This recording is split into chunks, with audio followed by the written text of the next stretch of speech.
येथी विशेष बड़े भाग संतन कर संगा बिनु प्रयास वही भंगा એટલે વિશેષ મારું તમારું ભાગ્ય હશે કે આપણને માણસનો દેહ તો મળ્યો છે પણ એ પણ ભારતની ભૂમિમાં એ પણ આ પવિત્ર પંચાળની ભૂમિમાં કહેવાય છે ને કે માંડવ ઠાંગો ને મુદાવો કનરો ને હાલે માલ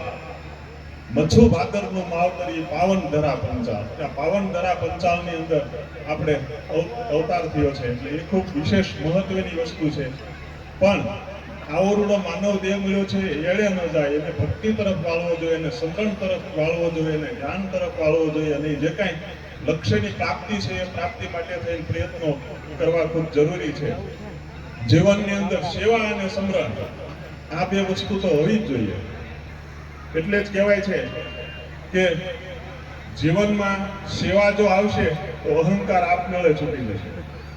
અને સેવા કરતા હોય એટલે અહંકાર છૂટી જાય અને સેવા એ ખૂબ મહત્વની વસ્તુ છે એટલે જ આ તકે કહું છું કે આપ સૌ ગ્રામજનો કે મંડળ છે કે જે કોઈ સેવા થકી અહીંયા જોડાણા છો એના માટે એક જ વસ્તુ કહેવાય ને કદાચ બેંકમાં મૂકેલા પૈસા ખોટા થાય જમીનમાં વાવેલું બી નિષ્ફળ જાય કે પછી છોડને પાયેલું પાણી નકામું જાય પણ આવા સત્કાર્યમાં તમે જે કાંઈ સમય સંપત્તિ કે શક્તિનો ઉપયોગ કર્યો છે એ ક્યારેય નિષ્ફળ જવાનું નથી ભગવાન અનેક ગણું કરીને આપે છે જીવનમાં ભગવાનનું સ્મરણ પણ ખૂબ જરૂરી છે અને આ દેહ છે ને એ સાધન છે સેવા કરવા માટેનું સ્મરણ કરવા માટેનું અને આપણે સૌ સંસારી છીએ એટલે આ દેહ છે એ પ્રોપર્ટી છે કેવી પ્રોપર્ટી છે આખા પરિવારની પ્રોપર્ટી છે એને બગાડવાનો આપણે વ્યક્તિગત કોઈને અધિકાર નથી ઘણા વ્યસનથી એને બગાડી નાખે છે પણ વ્યસનથી બગાડવાનો આપણને વ્યક્તિગત કોઈને અધિકાર નથી આખા પરિવારની પ્રોપર્ટી છે એટલે વ્યસનથી પણ આપણે દૂર રહીએ કદાચ શરૂઆતના 30 દિવસ અઘરા લાગશે પણ પાછળના 30 વર્ષો સુધી જશે જો વ્યસન મુક્ત થશું તો અને જીવનમાં વર્તમાન પરિસ્થિતિમાં કોઈ પણ નોકરી કરવી છે તો ઠીક છે પણ કોઈ પણ ધંધો બિઝનેસ કે જે કાંઈ ખેતી કરવી છે તો પણ શિક્ષણ જરૂરી છે કેટલા ઈમેલ દવા છાંટવી એ પણ જો ભણતર હશે તો આપણને ખ્યાલ આવશે એટલે જીવનમાં ભણતર પણ ખૂબ જરૂરી છે વિશેષ કાંઈ ન કહેતા કારણ કે વધારે ટાઈમ થઈ ગયો છે જીવનમાં ભજન ને ભોજન બે જરૂરી છે કારણ કે ભોજન ન કરીએ તો જીવતા ન રહીએ પણ ભજન ન કરીએ તો ક્યાંય ન રહીએ એટલે એ પણ જીવનમાં ખૂબ જરૂરી છે આ તકે વિશેષ કાંઈ ન કહેતા આવડું સરસ મજાનું ભવ્ય આયોજન કર્યું એ બદલ આપ સૌ ગ્રામજનો અને મંડળના સૌ સભ્યો ઉપર રામદેવજી મહારાજ અને ભગવાન ભોળાનાથના આશીર્વાદ વરસતા રહે જયજસ્તુ જય સિયારામ જય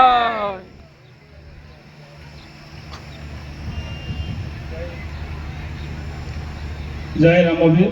જ્યારે ખેરાણા ગામને આંગણે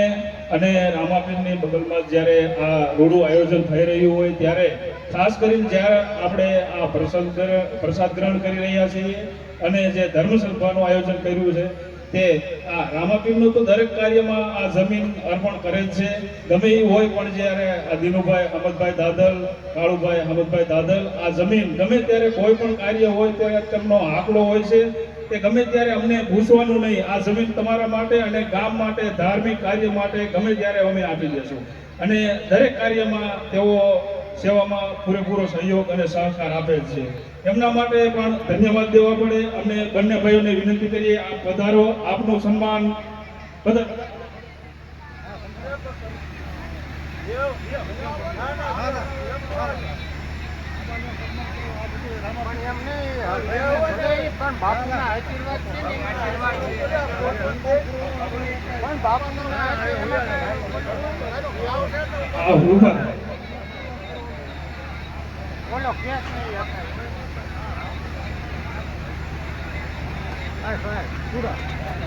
બાબુ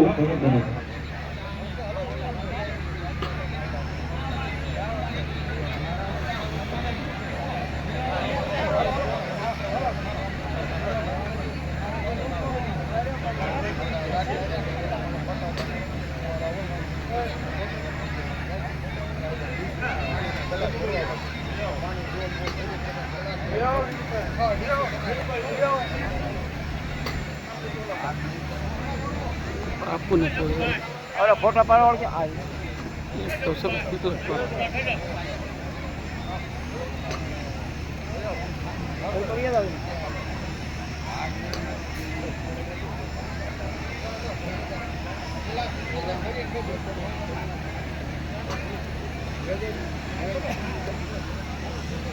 બોલો રમા પીરની જય.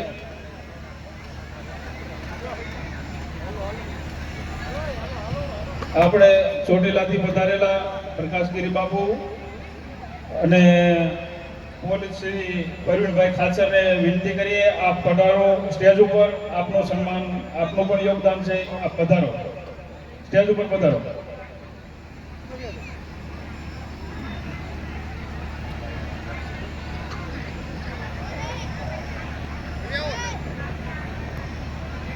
આપણે જ્યારે રામાપીરનું મંદિર નવનિર્માણ જ્યારે થવા જઈ રહ્યું છે ત્યારે પાયાથી માંડી અને અત્યાર સુધી જો મોટામાં મોટું જે મટીરિયલનું કપચી, રેતી, સિમેન્ટ જે કાંઈ જરૂર પડી છે ત્યારે તેમના આંગણે તેમના તરફથી બહુ મોટું યોગદાન રહ્યું છે અને 1,25,000 રૂપિયા રોકડા છે. તેવા કાઠી ક્ષત્રિય સમાજના આગેવાન શ્રી મેરુભાઈ ખાચર પણ અહીં પધાર્યા છે. તેમનું પણ ગામ વતી આભાર વ્યક્ત કરે છે. પ્રકાશ ગીરીબાબુ અને પ્રવીણભાઈ ખાચર. પ્રકાશ ગીરીબાબુનું સન્માન કરશે ભાઈ શ્રી જયરાજભાઈ દાદલ.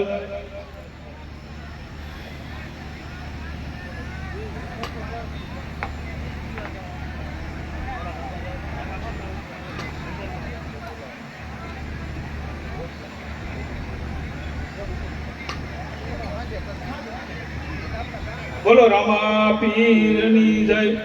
અરુણભાઈ.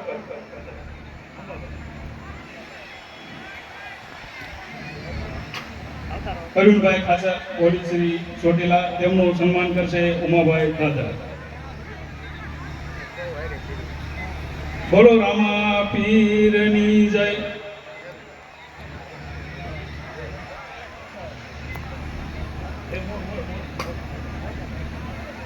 મેરુભાઈનું સન્માન કરશે શ્રી વિનુભાઈ અને જગુભાઈ અને દિનુભાઈ. પધારો.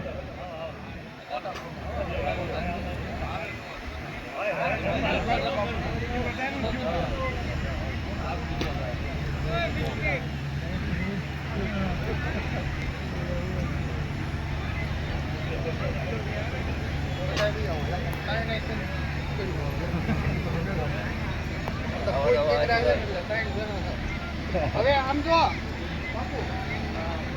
બોલો રામા પીરની જય.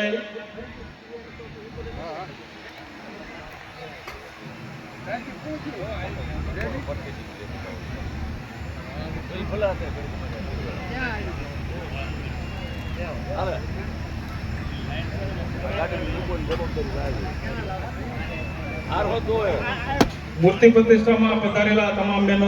મહેમાનોને વિનંતી, આપ સૌ પ્રસાદ લઈ લેશો અને પ્રસાદ ન લીધો હોય તે વારાફરતી પ્રસાદ લઈ લેવા વિનંતી. અને ખાસ જે અહીંયા ગેટ બાય સ્ટોલ છે તેમાં જે કોઈ અનુદાન આપવું હોય તે